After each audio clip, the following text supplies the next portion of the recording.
Protests are taking place today at more than 24 Tim Hortons locations around Ontario.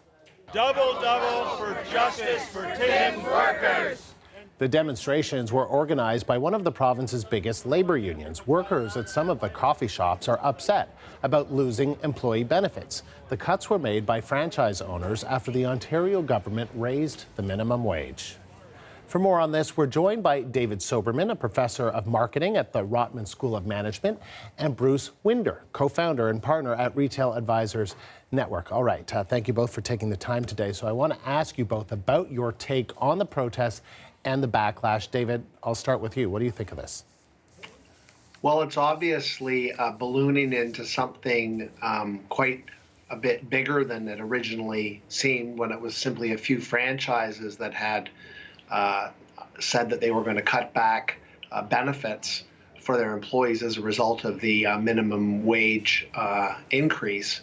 Of course, it seems as if the union movement is taking advantage of the situation to try to push forward their cause, which is to try to get better conditions and better wages for lower paid workers. And of course, most of the workers in Tim Hortons franchises are sort of lower salaried workers. They may not all be earning the minimum wage, but pretty close to it.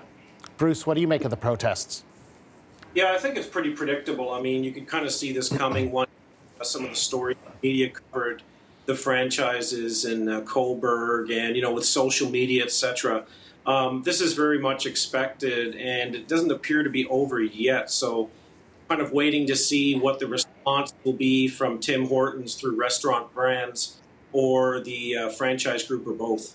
Yeah, and Restaurant Brands being the parent company of Tim Hortons. So, David, is this something that will affect the brand long term, or do you think it'll blow over? Well, a lot depends upon how it's managed by Tim Hortons.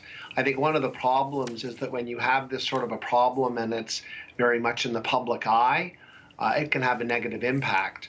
At the same time, we also have to keep this in perspective, which is this is 24 locations, which if you're beside one of those locations, there's a lot of noise. But there's probably more than 3,000 Tim Hortons outlets in Ontario. So it's still a very small fraction of the total number of places where Tim Hortons operates. That's the first thing. The second thing as well, you always have to ask yourself when this sort of thing happens, who is the real target for the protest? Is it the franchise? Is it Tim Hortons, or is it the provincial government? And I think we've got kind of a complex situation going on here.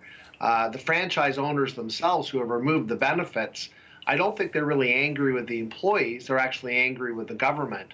Yet the people who are hurt by their actions, obviously, to some degree, the employees suffer, though, once again, they get the benefit of a higher minimum wage. So there's a bit of a mixed bag, even for the employees in this situation. Bruce, you disagree. You think that Tim's brand is being hurt badly right now, right?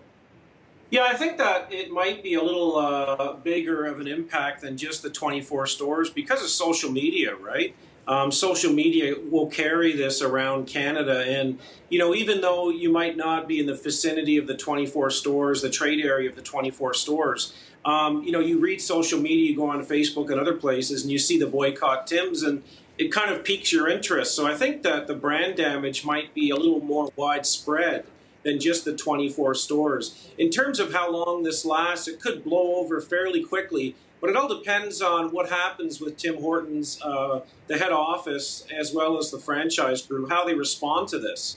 But I do think that, many data points that consumers will be looking at for Tim Hortons. They've aired some dirty laundry in the past, and I think a lot of Canadians are sort of looking at them saying, this brand feels a little bit different than it did several years ago.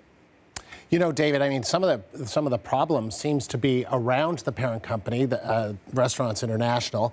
They've called these franchisees just this rogue group, saying that their actions are completely unacceptable. But at the same time, there so far hasn't been any indication that they'll allow the franchises to actually raise their prices, which could then be somehow a way to deal with this situation, right? So is the time now, David, do you think, for the parent company to take some kind of action rather than just kind of, wagging their finger? Well, obviously, when you're trying to sort of negotiate some sort of a compromise in public, it becomes a lot more difficult. I think if this were sort of handled privately, it would be to the benefit of Tim Hortons. So that's of course one aspect that I think would really factor into how big of an effect this is going to have on Tim Hortons. I think as I've mentioned before, we have to sort of ask the question again, which is when you raise the minimum wage, you have to ask who is the actual target for the protests. And I actually myself walked by one of the protests today at Bloor and Bedford, and it was interesting. There were 30 or 40 people outside the Tim Hortons location making a lot of noise. And there were policemen there as well. But there were people that were walking right into the store and in some ways shutting their nose at the protesters.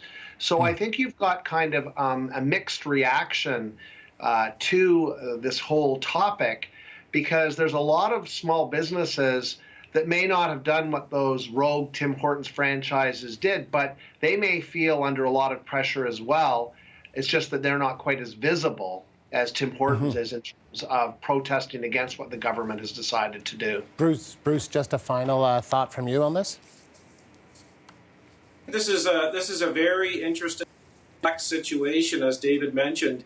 You have the political motives of the Ontario government with the June election. You have Restaurant Brands International, which is, really sort of a private equity company, and you have the franchisees and employees. This is a very complex issue, and I think the province is polarized. Our citizens are polarized in terms of what to do here. So this should be, if anything, very interesting in terms of how it plays out over the next few weeks. All right. Thank you both very much. That is David Soberman from the Rotman School of Management and Bruce Winder, the co-founder and partner at Retail Advisors Network.